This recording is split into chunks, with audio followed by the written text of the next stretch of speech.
Okay,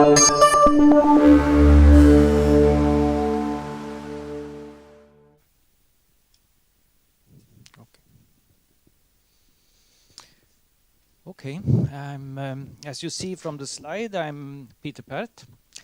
I have been in JRC since 1997. Before coming to JRC, you can just hear how a career can develop. I was in Uppsala University. I was what we in Swedish call universitetslektor or associate professor in environmental toxicology in Uppsala until 1997.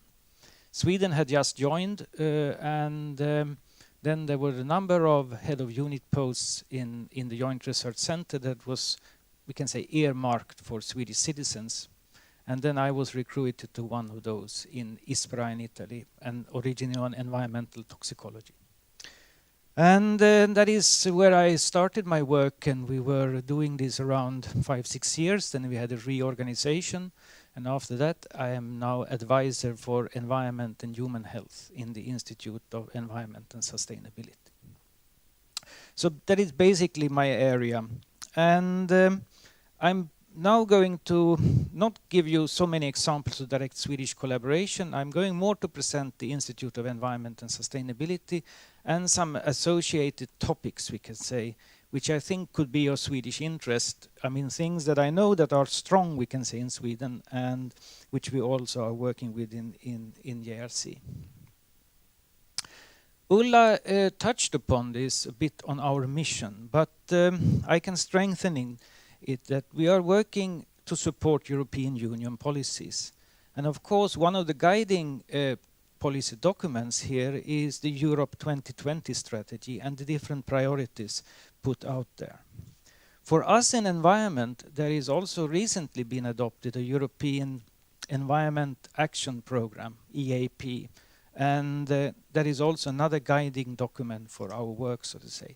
This EAP, the Environment Action Programme, is putting a number of goals how the environment will be, we can say, taken care of in Europe by the European Union. One of the issues there is health, human health and well-being, that we should ensure that the environment is not causing negative effects on our health, for example. One of the issues, and you have certainly seen that because it was signed here or released here in Stockholm, one of the issues that we are working on is climate change. And we had just last Friday the release of the policy part of the IPCC report from here in Stockholm. And we are doing many things in the area of climate change in the Institute.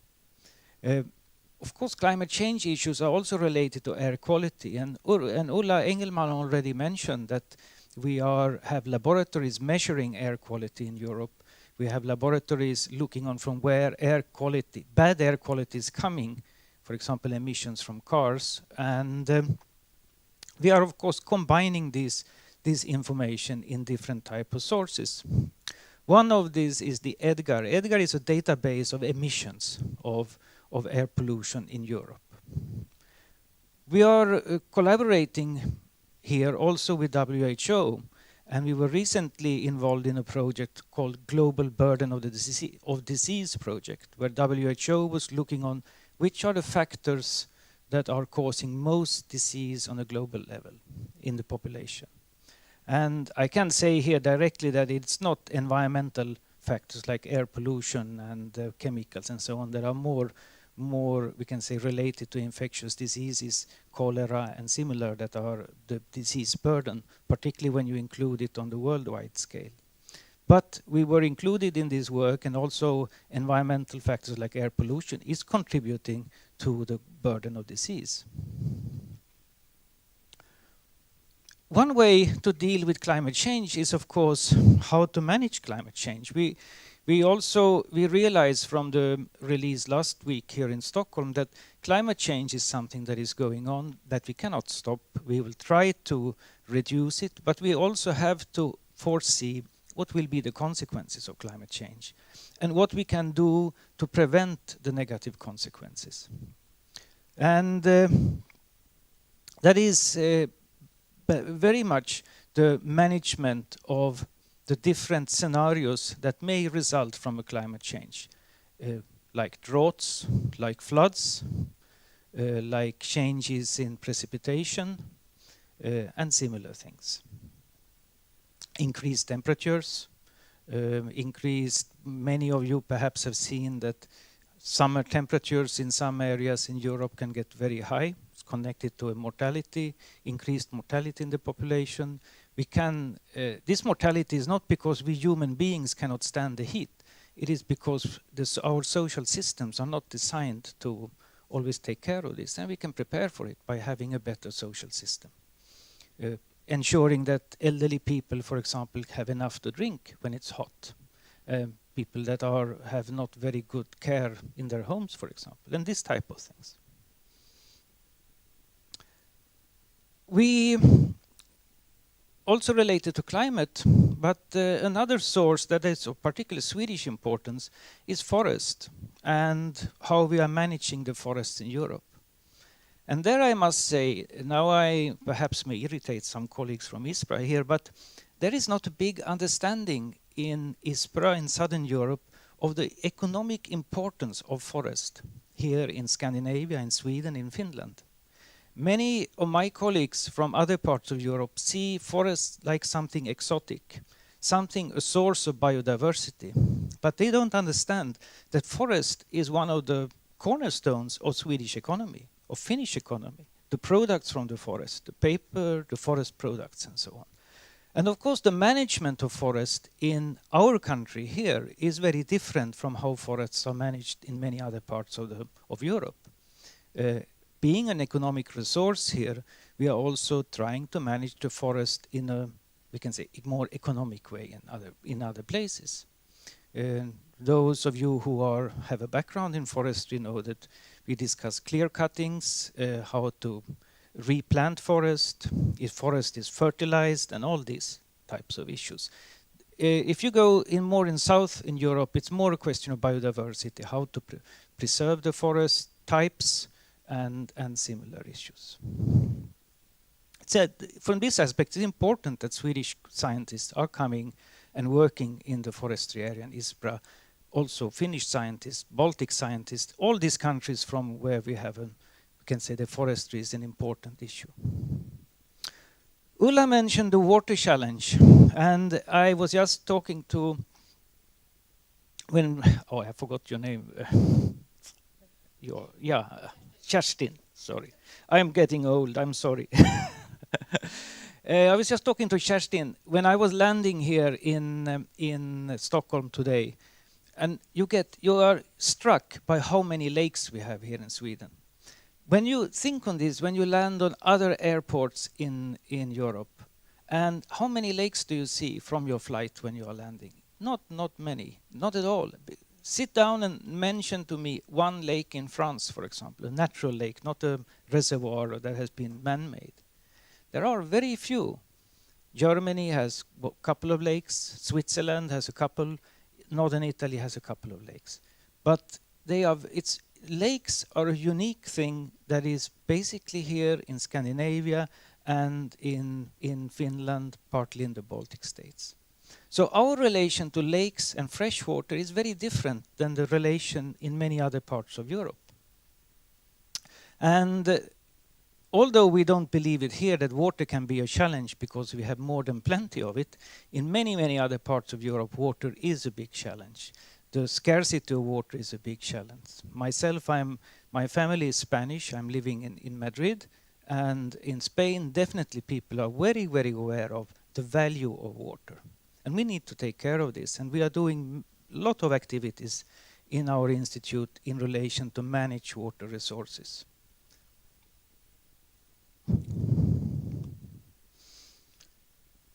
We are seeing many of the issues under the heading sustainability. And preserve natural resources and sustainable management of resources is one of the headlines in the Environmental Action Programme. For the 7th Environmental Action Programme. And there are many ways, many models, and many economic models here. Here really environment and economy are coming together. when we discuss how we should manage our resources in a sustainable way. What models we should use, how can we get people to really take this to them and understand it. We try to create examples, concrete examples, and we are also developing many types of methodologies, like life cycle analysis, for example, of products, where we try to find, let's say, an environmental price for a certain product. This is a growing area in our institute. We are developing bioeconomy observatory. Bioeconomy, bioinnovation are words of buzzwords, we can say, in the political arena at the moment. And we are many looking into how we can support and improve these areas. Food security, of course, all of us understand that we must have something to eat on our plates. Food security has had different names. Hunger crisis, it's been called earlier, for us who are old enough to remember it. Nowadays it's called food security, but it's about the same thing always, to ensure that we have something to eat. There are competitors for not the food, but for the land that is producing the food. We have developed bioenergy, biofuels, coming from many of the products grown on land where we can grow on food. So we have a competition between energy and food production. We have many other factors also that is affecting food security. We have degradation of the soil, for example. We have the increased use of chemicals. We have fertilizers. We are on the way to see, we are going into a phosphorus deficit. Phosphorus is we have to find ways to reduce the use of phosphorus or to recycle phosphorus, for example. So many issues related to food security and on the upcoming agenda. Ulla mentioned Inspire, and Digital Earth is part of this. Or we can say Inspire is part of Digital Earth. We are more and more relying today on Earth observation from satellites, from different type of other surveillance system based on radar and other technologies to monitor the environment and the change of the environment, the development of cities, the change in land use, and other issues in relation to this. This information needs to be standardized, so we avoid the bridge problem that Ulla Engelman just mentioned here. So things measured in one country can be matched and compared to things measured in another country. And this is the purpose of the Inspire directive, which is for the European Union, we can say creating a common language for environmental information. So thing that is measured in Poland can be compared to something that is measured here in Sweden, for example, or in an associated country like Norway, because Norway is also included in this network. I'm now leaving the area of environment and coming more to issues in the other institute, the Institute of Health and Consumer Protection, that I saw now also Ulla mentioned, but I like to highlight because it is high on political agendas and it's coming back in many different areas. And Ulla mentioned that we are working on GMOs.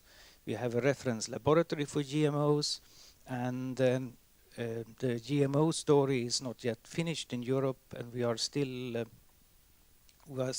battling around these issues. It's important here to protect the consumer. When you buy tomato ketchup, it says it's GMO free, you have to trust it. And there must be some ways to measure that it really is this. Unfortunately, this security issue is not always there, although the label says that on the package. In the toxicology area, we had not recently, but 2008, I think, we got a new policy for chemicals. And one of the cornerstones of this policy is that chemicals need to be tested, so they are not dangerous, they are not toxic, they are not causing harm. And if they are, they should be labeled properly. And how can you find this out? Of course, you do animal experiments. But there is strong political move to reduce number of animal experiments, to look for what we call alternative methods based on cells, based on in vitro methods and similar.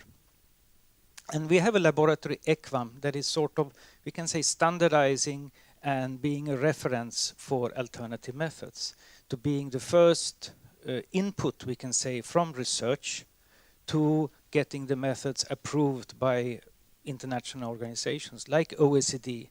Those of you who are involved in chemical testing know that OECD have a number of guidelines that we are following when we do testing of chemicals. Ulla mentioned nanotechnology. She didn't mention that. She said that Commission has just developed not a strategy, but has a definition for nanoparticles. This definition was actually written in by JRC colleagues in the nano area. So JRC is very active in the nano area to define what is a nanoparticle. Also look on how nanoparticles are where they are, and of course if they're causing harm, both to humans and to the environment. I have a colleague in Ispra that is currently looking on how we can use nanomaterials to reduce water pollution, for example, in water purification. So there is not always the risks with nano, but we're also looking what can be the benefits for the environment, in our case environment, with nanomaterials. We mentioned the reference laboratories for other things, food and contact material and other products. I'm not going to go into it. We have a peculiarity. We have a wine tasting laboratory that is people think is quite interesting. It is no one is there sitting and tasting wine with a tongue or with a mouth. It's done by chemical instruments, by nuclear magnetic resonance, by other types of chemical instruments. And the original there is to get the chemical fingerprint on wine. And the origin of this whole issue is that there is quite a lot of fraud in the wine area that in this way can be avoided. Wine that is imported from cheap wine that is imported and bottled in expensive bottles, we can say, and sold as expensive wine.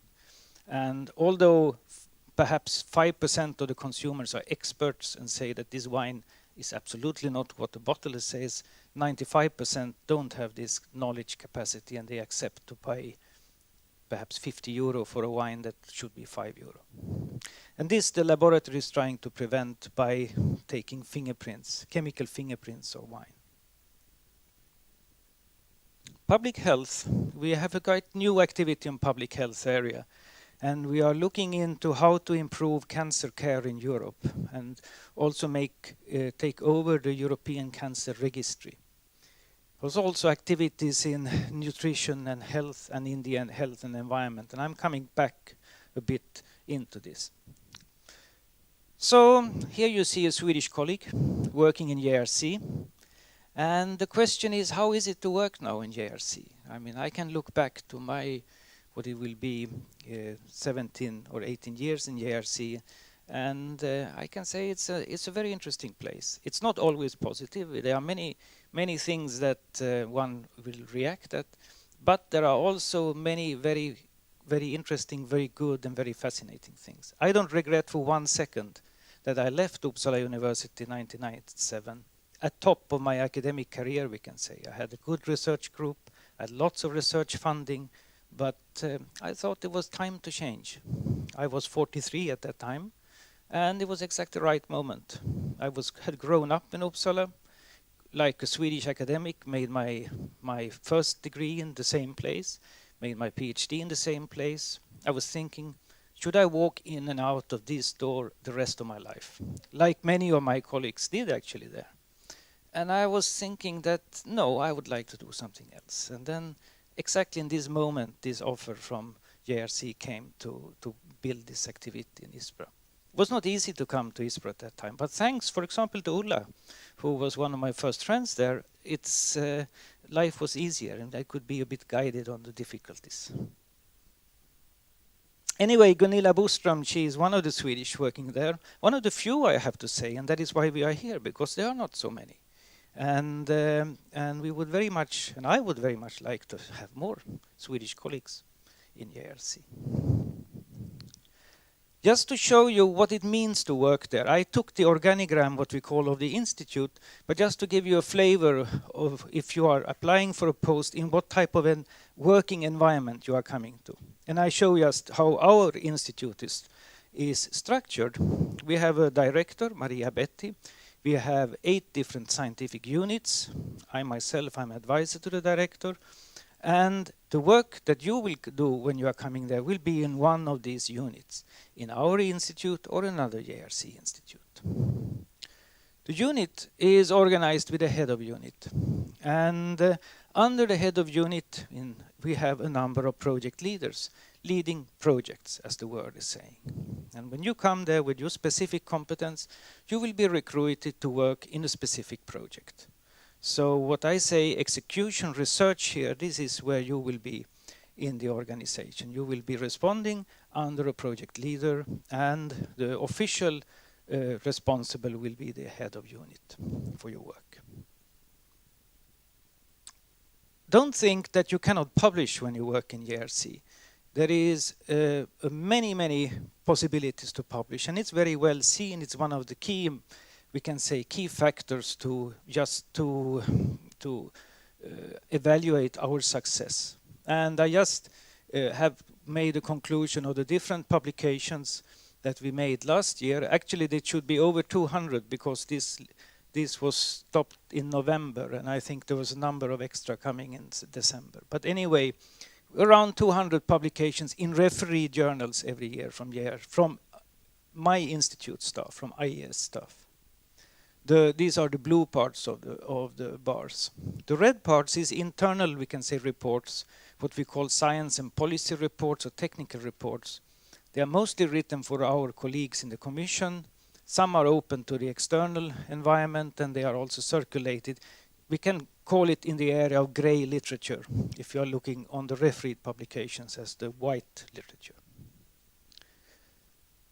Today, we are looking in a different mode of working, and Ulla already mentioned this, that we are developing horizontal activities. We realize that today's Europe problems in the policy area cannot build on a silo, not only water. What does climate mean for water? You have also to look on other factors. What is the rain? What is the land use? There are many things that impact the quality of water.